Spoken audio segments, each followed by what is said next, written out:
The girl who played hide and seek with a ghost she hid in the closet, but something found her first. It was just another normal day at home for 12-year-old Sophie. She had just gotten home from school when she plopped down onto the couch in the living room. It had been a long day, and all she wanted to do was get some rest. But it wasn't going to be that easy. She could hear the loud laughter of her two brothers as they ran around the house. And then there was her little sister, Lily.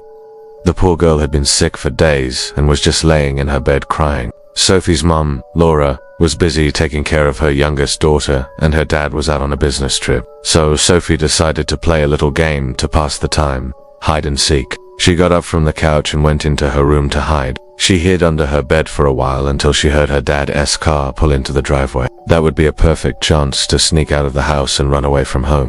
As soon as the front door opened, Sophie got up from under the bed and went to hide in her closet. She knew her dad would be looking for her, so she could wait here until he went to his room, or even better, until her mom came in to check on her. And then she heard footsteps coming toward her room. Who was that? Was it her dad? No, it was her mother. Sophie, are you in here? She called out. I need to ask you something. But Sophie didn't answer. Instead, she stayed completely still and held her breath. Her mum slowly opened the door and walked in. There you are, she said. Your father and I need to talk to you about something important. As soon as her mom turned off the lights and closed the door, Sophie let out a sigh of relief. She started laughing because she was so happy that she was able to hide from both her dad and her mom. But then she heard a strange noise coming from the closet. She turned around and saw that the door was slightly open. How did that happen? When she tried to open it again, it wouldn't budge. She pushed and she pushed, but it seemed to be stuck. Then she started screaming for help. Mom, help me! I'm trapped in my closet, she cried. Laura ran to her daughter's room and started knocking on the door. Sophie, what happened? Why won't the door open? She asked frantically, but there was no answer. Then Laura felt something wet trickle down her hand. It was blood. Terrified, she called 911 and told them to send an ambulance and firefighters to her house as fast as possible. When the emergency services arrived, they found the front door wide open and the house was empty. All the windows were closed. So how could everyone have gotten out of the house? And where was Sophie? They searched everywhere, but they couldn't find her anywhere. Firefighters finally managed to break open the closet door, but there was no sign of the girl. There was also no sign of a struggle, which made no sense at all. How could Sophie have disappeared without a trace? Days turned into weeks, but there was still no sign of the missing girl. Her parents were desperate to find her, and they didn't know where to start their search. Laura couldn't sleep at night. Every time she closed her eyes, she saw her daughter's lifeless body lying on the floor. One night, Laura was tossing and turning in bed when she suddenly sat up. She had a strange feeling that she needed to go to Sophie's room. She walked over to the closet door, which had been fixed, and opened it. She looked inside and saw nothing but clothes hanging on the hangers. But then she noticed something odd. One of the shirts was moving slightly. Laura reached out to touch it, but then she pulled her hand back as if she had touched a hot stove. She could feel the shirt getting colder by the second. Then she heard a voice coming from inside the closet. It was her daughter's voice. Mum, please don't go away. Don't leave me alone in this room. Laura screamed and fell to the ground. When she turned around, she saw a shadowy figure standing in the closet. It was definitely her daughter.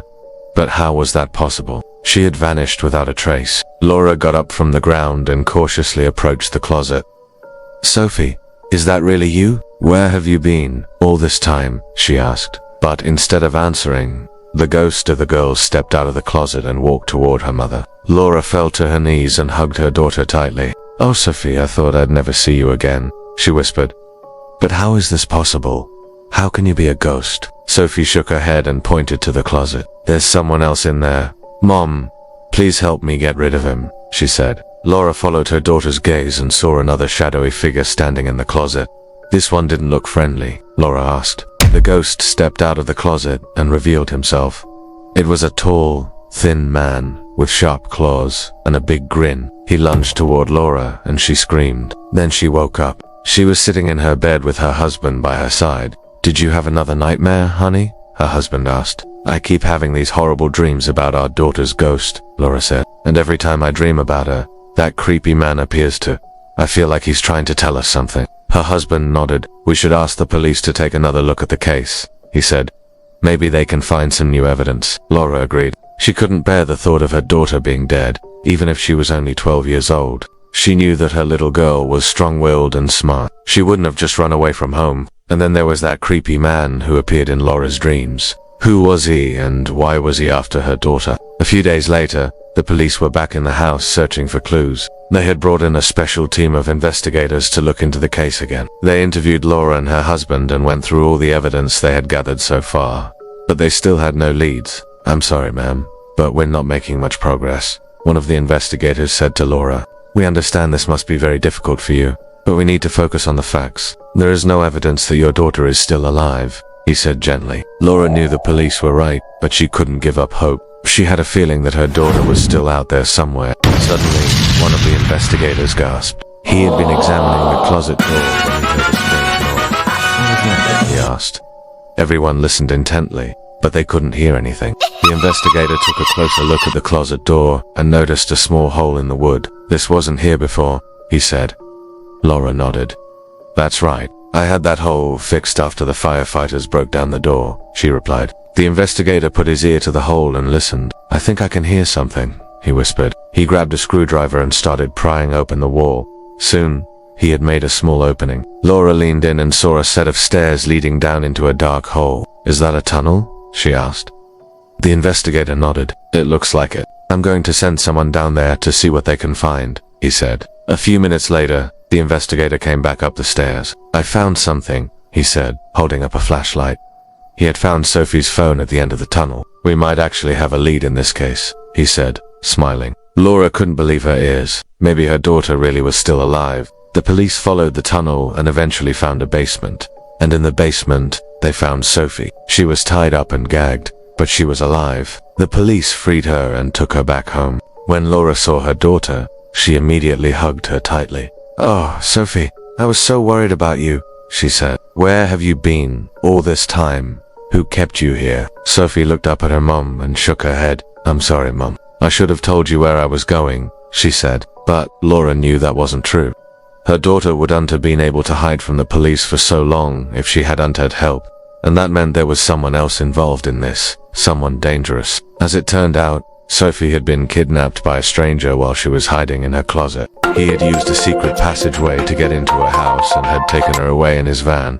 But why? What was his motive? The police questioned Sophie, but she couldn't remember much. She had been drugged and couldn't recall many details about the man or the events that had transpired. But Laura knew she would find answers eventually. She had a feeling that the man who had taken her daughter would pay for what he had done. In the meantime, Sophie was reunited with her family and was receiving therapy for the trauma she had experienced. She was still scared, but she knew that she was safe now. One day, while Laura was going through Sophie's things, she found a drawing of the basement where the girl had been held captive. On the wall, there was a drawing of a man with sharp claws. "It's him," Sophie said, pointing to the drawing. "I remember now. He showed me this drawing, and then he took me to the basement," she explained. The police were able to use this information to identify the kidnapper. He had a history of abducting young girls and was known for his strange drawings. The police had actually encountered him before, but he had always managed to slip through their fingers. But this time, they were ready for him. They knew exactly where he lived and they were waiting for him when he came home. Name was arrested and charged with kidnapping. He confessed to everything and was sentenced to life in prison. From that day on, Sophie and her family were careful to keep her room unlocked and make sure she didn't hide in there for too long. They were also grateful that she had been rescued and that the scary man was behind bars where he belonged.